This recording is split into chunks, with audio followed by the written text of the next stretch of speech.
كتفيق الصباح وكتلقى عينيك منفوخين، ماشي غير العيا ولا قلة النعاس.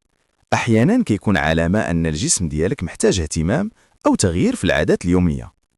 إلا ما كتنعش مزيان أو كتسهر بزاف في الليل، الدورة الدموية حد العينين كتضعف، وكيقدر يتجمع السائل تحت الجلد الرقيق ديال العين، وهذا الشيء كيبان على شكل انتفاخ.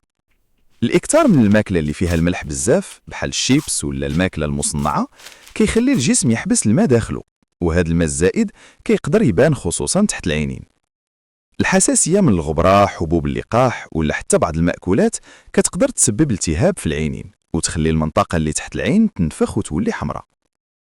أكثر علامة واضحة هي الجيوب أو الانتفاخ تحت العينين، وكيبان غالبا في الصباح ملي كتفيق من النعاس، وكيخلي الوجه يبان تعبان.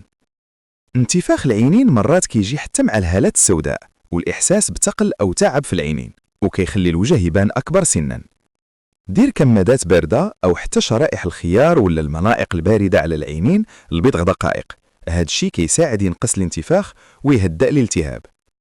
حاول تشرب الماء بانتظام في النهار، وتنعس ما بين 7 و 8 ساعات كل ليلة، حيث هاد العادات البسيطة كتعاون بزاف باش تنقص انتفاخ العينين.